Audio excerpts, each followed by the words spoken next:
Halo teman-teman semuanya. Jadi hari ini kita akan mewawancarai salah satu veteran atau tokoh perjuangan pada masa penjajah yang masih ada di Indonesia, terutama yang ada di Purbalingga.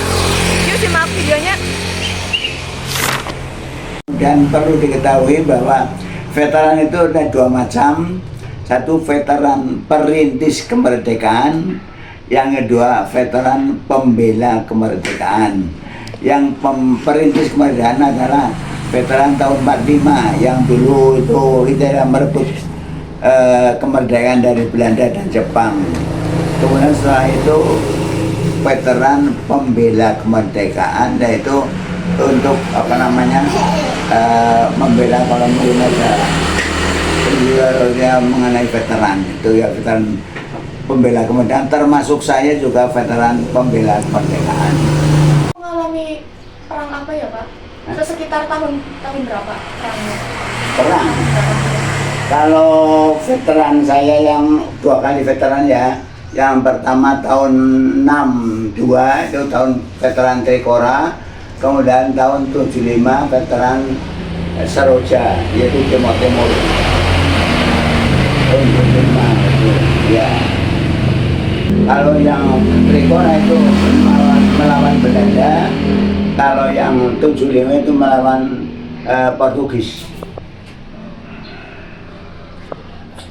Oh ya, untuk peristiwa perangnya itu kira-kira gimana ya Pak? Tragedinya seperti apa? Apanya? Kronologinya seperti apa? Kejadiannya seperti apa? Untuk perangnya sendiri? Oh, pertempuran itu ya? Oh, pertempuran. Perang wayang. Kebetulan waktu itu tanggal berapa ya? 24 Agustus 75 kalau nggak salah ya. Dari pasukan itu mau menguasai Bendeanun, daerah dari Diri mau naik ke Aliu itu tanggal 24 kalau salah. Terus kemudian sana itu Fredeli sudah tahu, Fredeli namanya sudah tahu kalau kita mau merebut Aliu lah, sudah diadang dari kebetulan sana medannya lebih tinggi gini. Nah kita yang dari bawah inilah itu diadang sehingga terhenti di situ mandek. Kebetulan ada yang kena 2 orang, teman saya 2 orang meninggal ya. Kebetulan saya waktu itu dari saya pasukan tapi anggota kesehatan. Ya, saya pasukan tapi anggota kesehatan. Jadi bukan anggota kesehatan tentara itu kayak di puskesmas atau belum enggak. Jadi ikut pasukan, ikut berangkat ya ikut berangkat itu. Jadi kalau orang-orang yang tentara biasa itu pakai ransel 1 di belakang, terus saya di bawah depannya sih ada tempat obat, tas untuk tempat obat. Jadi termasuk ya banyak pekerjaannya lah, tanggungannya gitu maksudnya. Kalau untuk dulu kan Bapak kayak menjadi seperti tenaga kesehatan seperti itu ya. Itu untuk mendapatkan obat-obatnya pada zaman dahulu itu termasuk susah atau kayak mudah untuk didapat Pak? Obat-obatnya itu sudah dibekali dari basis ya. Jadi mau berangkat perang itu ya, mau berangkat tugas sana, terus diberi obat-obat apa, suntik, tablet apa segala sudah dibekali gitu maksudnya. Itu satu tas gede gitu loh. Itu tanggung jawab dari anggota kesehatan dari itu.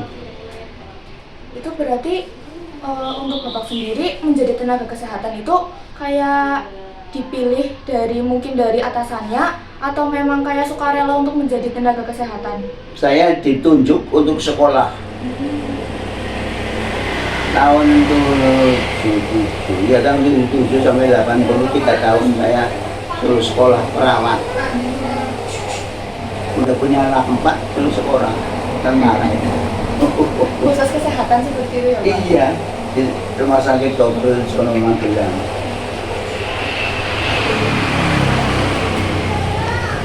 Ya, karena itu perintah harus dilaksanakan, tidak boleh membantah gitu loh. Kalau sifatnya tentara tidak boleh membantah sebelum dikerjakan. Berarti itu untuk kurun waktu perangnya sekitar berapa lama ya Pak? Termasuk keadaannya ya waktu itu sih memang pada tanggal 24 itu kebetulan sudah agak sore, sekitar jam 3, jadi itu sudah sampai jam 6 sore udah berhenti sana, sudah kabur ya, sudah kita tidak bisa ke sana, tidak bisa merebut ke sana, itu tidak bisa, tapi hanya membalas tembakan aja. Di sana mungkin sudah payah sehingga sudah mundur gitu loh, sudah sampai malam, sudah malam lah.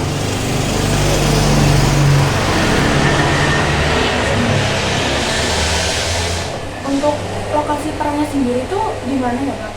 Di daerah Dili. Ya, Dili mau naik ke Ailiu.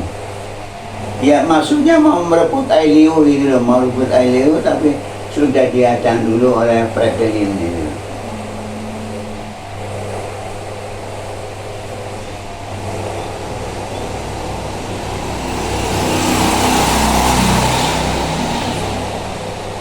Kalau untuk pas Bapak menjalankan perangnya sendiri, momen apa yang seperti paling berkesan buat Bapak Solihan sendiri?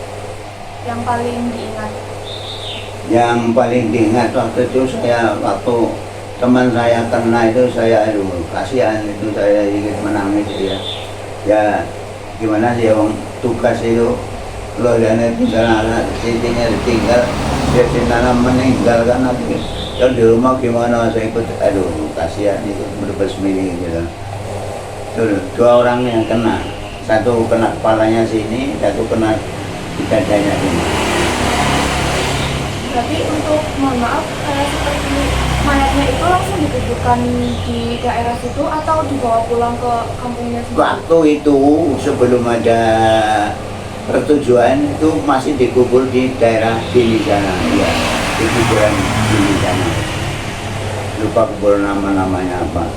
Setelah itu perdamaian Dili Timur merdeka sendiri lah, baru jenazahnya diambil dibawa ke daerah masing-masing, ada yang Semarang, ada yang Cilacap, ada itu. Proses pemberangkatan itu seperti apa dulu sistemnya? Apakah dari kabupaten itu dikumpulkan berapa orang lalu berangkat atau seperti apa? Oh itu, ya dari batalion itu Kartosuro ya, grup 2 Kopassus Kartosuro.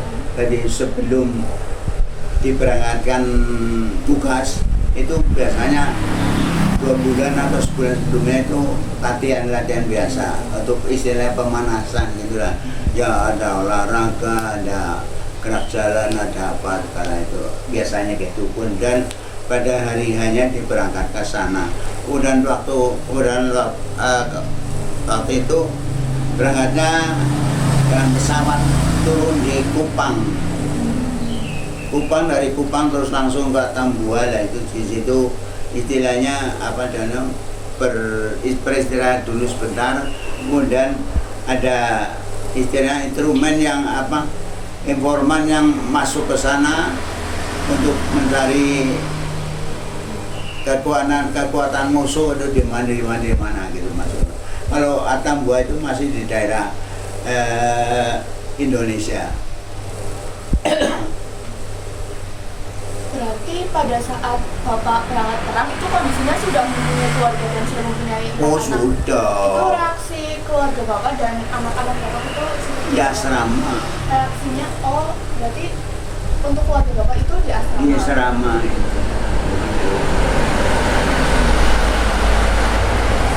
Kalau di asrama kan istilahnya pengamanannya itu mudah gitu loh. Satpamnya PKD-nya mengamannya itu mudah gitu loh. Kalau di rumah masing-masing itu kan jauh gitu loh. Jadi mungkin ada yang namanya orang juga ditinggal suami, mungkin ada yang nakal bagaimana itu sulit dia. Tapi kalau di asrama mudah dia pasti gitu. Berarti memang dari keluarga sendiri sudah mempersiapkan kemungkinan Bapak berangkat ke ini ya Pak, perang itu?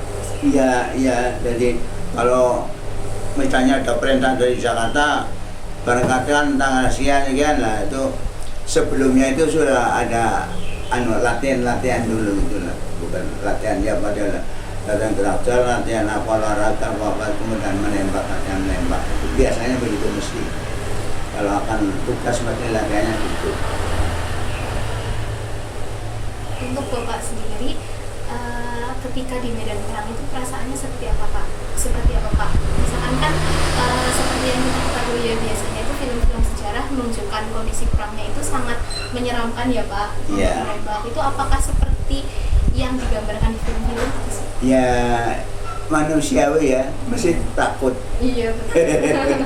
Waktu ada pengadaan itu saya takut, saya berlindung itu ada pohon gitu sih, berlindung di belakangnya gitu loh. Ya takut, maksudnya ini mesti takut itu loh. Bukan hanya waktu perang aja, waktu mau terjun aja juga takut. Tapi kalau terjun bisa diatasi gitu loh. Artinya kemarin bisa, kok sekarang ada bisa itu. Tapi kalau waktu perang ya, karena kemarin nggak pernah, sekarang harus berlindung sendiri gitu. Berlindung kasih yang bisa melihat musuh di sana itu maksudnya. Dan berlindung deprok barang kono ya percuma jadi tentara. Terus sebelum Bapak berangkat ke medan perang itu, apakah ada strategi-strategi khusus yang biasanya diberitahu kepada timnya terlebih dahulu? Oh gitu, briefingnya idenya Iya, briefing ya. iya. Briefingnya di tempat tugas sana, bukan di basis ini, bukan. Briefingnya di sana ya. Kalau di tempat basis dianya global lah, itu musuhnya di ini, di daerah ini gitu aja. Tapi kalau yang briefingnya di dekat, maksudnya dekat medannya, di dekat medan pertempurannya gitu loh. Berarti memang waktu terjun lapangan itu sudah langsung bergerak. Iya. Oh ya Pak, tadi kan Bapak bilang kalau misalkan biasanya itu jam 6 itu sudah pada pergi atau gimana Pak? Jadi apakah waktu jam 6 itu memang perang itu tiba-tiba berhenti atau seperti apa? Ya karena sana sudah tidak menembak ya kita sudah tidak menembak lagi gitu loh. Karena sana sudah menembak, berarti mereka sudah mundur. Perkiraannya itu, kenyataannya memang sudah gitu. Kita masuk ke sana sudah tidak ada. Jadi itu perangnya Setelah mereka tidak menembak, kita maju ke sana sudah tidak ada orang itu. sudah nggak ada. Iya. Sudah berhenti. Berarti sudah mundur di sana. Itu biasanya besoknya itu ada lagi atau memang sudah berhenti Pak? Nah itu baru kita berjalan atau berjalan menuju sasaran. Tapi kalau memang ketemu di sasarannya kita bertemu di situ, kalau di jalannya ketemu di jalan di situ itu bertempurnya di situ gitu. Nah dari sini berhentinya di sini, kemudian sasarannya Purbalingga lah gitu. Kita berjalan ke sana, di perempatan itu Karangkabur ada musuh diserang itu, serang gitu. Baru selesai diserang selesai baru kita menuju Purbalingga itu contohnya gitu. Izin bertanya Pak, berarti setelah perang selesai Bapak masih ditugaskan atau sudah selesai? Ya kalau misalnya setelah itu ya mestinya pengadaan barang selesai, kemudian kalian menuju ke tempat yang mau direbut itu. Itu istirahat berapa hari, kemudian langsung kembali lagi ke basis, maksudnya basisnya dari Kartosuro, basisnya di Dili, kembali ke Dili gitu loh. Kemudian kalau ada musuh lagi di sana baru berangkat lagi ke mana Iliu, mana ke mana gitu loh. Biasanya kalau misalnya untuk waktu perang itu sudah bisa diprediksi atau nanti tergantung kondisi di tempatnya langsung Pak? Maksudnya prediksi apa? Menang atau kalah gitu? Misalkan berlangsung dari hari ini sampai hari ini gitu. Oh enggak, jadi misalnya kita berjalan kemudian dihadang, ketemu musuh, ya dihadang di situ, bertemu di situ. terangkan minggat atau lari, ya udah selesai di situ gitu loh. Kita melanjutkan atau berhenti di situ, istilah di situ ya terserah gitu loh. Jadi selama pihak musuh belum mundur, berarti peperangan Iya masih terus, iya. Kalau di tahun apa ya kalau salah itu kebetulan 1 hari penuh. Ya, sana bertahan soalnya jadi ada istilahnya ya, bertahan karena sana ada gudang senjata dan gudang peluru istilahnya. Dari sana tidak mau pergi. Dari sini saya berangkat mulai jam berapa? Habis maghrib itu loh. Jalan satu malam jam penuh, kemudian pagi-pagi jam 4 sampai tujuan baru kita serangan pagi, serangan fajar itu. Nah, itu sampai 1 hari penuh itu tembak menembak dengan sana gitu loh. Setelah mungkin di sana tidak ada temannya atau gimana, pergilah itu tuh baru menuju ke tempat itu, gudang senjata dan munisi itu. Kita bawa ke tempat basis, tempat istirahat. Pernah nggak Bapak mengalami peristiwa waktu istirahat itu tiba-tiba ada serangan mendadak yang tidak terduga? Ya memang sih kadang memang ada begitu ya, terutama setelah ini yang tugas yang kedua. Karena tugas yang pertama 75 itu sana masih takut istilahnya ya, iya nggak tahu, nggak mau apa istilahnya, takut malam. Jadi kalau orang-orang sana itu takut apa ya, semanggi. Kalau orang sini ngaranya apa ya, memedi apa itu, takut itu orang-orang sana. Jadi kalau malam itu dia waktu 75 itu belum ada yang berani bergerak itu sana. Tapi waktu tahun 83 itu sana sudah bergerilya, artinya dia sudah mau menyerang pos itu waktu malam gitu. Jadi kebanyakan juga pos yang itu diserang itu hanya kita bisa bertahan atau tidak gitu loh. Yang tahun 83 itu ada yang diserang itu betul, ada yang kena 1 orang. 83 Pradawa ya kalau salah ya. Ya, betul 83, tahun 83 masih Kasum mati 1. Yang 75 mati 2. Biasanya itu kalau 75 ini ya masih banyak anunya, senjatanya. biasanya kalau misalkan perang itu Pak dikatakan bertahan itu ketika kita seperti apa? Dan dikatakan tidak bisa bertahan itu ketika seperti apa? Apakah dilihat dari banyaknya yang meninggal dunia atau saat persiapan atau barang-barang amunisinya itu habis? Oh enggak, jadi yang perang kalau sana kita menyerang malam-malam gitu ya, kita kejar sana gitu. Terus kalau sudah itu berhenti situ. Misalnya saya ngepost di Padamara atau misalnya itu malam-malam diserang, terus musuhnya larinya kemarin kejar terus gitu. Sudah itu ya kembali lagi ke pos itu, jagalah itu. Udah. Jadi memang tidak bisa diprediksi apa datangnya kapan. Tidak bisa ditebak datangnya kapan. Iya. Berarti itu yang selalu memulai perang terlebih dahulu itu dari pihak musuh ya Pak? Iya, biasanya gitu. Kecuali kalau kita mau merebut, itu kalau kita mau merebut itulah memang kita yang mulai dulu, baik itu merebutnya lewat terjun atau lewat laut itulah terserah. Tapi kalau kebetulan saya bukan terjun tapi lewat darat itu. Biasanya kalau perebutan itu serangan fajar, jadi jam 4 pagi sudah kita menyerang sana gitu loh. Istilahnya kita tuh seperti menahan gitu ya Pak? Ya. Kita menahan, bukan yang merebut seperti Iya. Ya, dari pengalaman Bapak Solihan selama ini sudah mempertahankan negara ya Pak, terus juga melihat perkembangan anak-anak muda zaman sekarang, dari Bapak ada kesan dan pesan untuk para pemuda di zaman sekarang ini tuh? Ya, saya sebagai orang tua ya berpesan kalian benar-benar belajar ya, karena sudah dibiayai oleh orang tua banyak biaya, banyak apa itu. Jangan istilahnya jangan menyanyiakan oleh orang tua lah. Jadi jadilah istilahnya orang yang pintar itu, karena tapi jangan istilahnya jangan berharapan saya pintar nanti jadi pegawai, itu jangan beranggapan itu. Soalnya pintar itu tidak mesti orang jadi pegawai, tidak penting jadi Kemudian yang cowok juga gitu, yang mau jadi tentara silakan, mau jadi polisi ya silakan itu.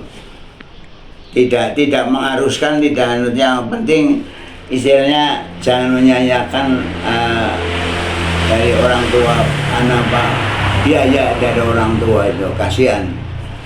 Sudah baik itu orang tanya untuk pegawai negeri itu sudah mengeluarkan biaya supaya kena pinter, tapi kalian itu istilahnya belajarnya seenaknya, itu lah, kasihan itu orang tua. Dari Bapak Solihan sendiri, pengalaman mempertahankan negara itu apa ya Pak, menjadi kesan yang membekas atau tidak di dalam diri Bapak ketika melihat kondisi negara yang sekarang? Seperti yang kita tahu kan sekarang mungkin banyak sekali permasalahan-permasalahan yang sebenarnya itu tidak seperti zaman dahulu perangnya, tapi cukup mengancam. Nah itu menurut Bapak gimana? Ya kalau saya menurut saya sekarang lagi itu prihatin ya, gimana sih ya istilahnya negaranya sudah gini tapi masih banyak orang yang suka merenggerogoti itu loh, menggerogoti kekayaan daripada negara kita ini, yaitu korupsi lah. Itu sangat disayangkan. Kalau dulu memang mungkin karena belum ada korupsi jadi belum ada ini. Sekarang sudah banyak korupsi dan enak, jadi sekarang saya ya ikut hanya prihatin aja lah. Kok dari sekarang begini anunya, dulu sudah merdeka mau adil makmur, tapi sekarang sudah merdeka malah jadi dijarah oleh bangsanya sendiri gitu. Menurut Bapak, apakah rasa cinta terhadap tanah air itu sangat penting untuk ditanamkan di dalam diri kita? Oh iya, terlalu penting sekali. Kalau tidak punya rasa cinta tanah air ya nanti jadi misalnya apa ya, duri dalam daging itu loh. Jadi walaupun tidak tapi sedikit-sedikit itu tidak bisa memberikan apa pada pemerintah atau kritik, tapi kritik bukan kritik membangun, tapi kritik yang tidak baik itulah. Akhirnya kayak itu kalau tidak punya rasa cinta kepada tanah air. Ya, baik teman-teman, tadi merupakan wawancara antara kelompok kami dengan Bapak Solihan. Terima kasih Bapak sudah berkenan untuk diwawancarai. Terima kasih sudah menyimak. Mohon maaf kalau tidak terdapat salah-salah kata. Wassalamualaikum warahmatullahi wabarakatuh.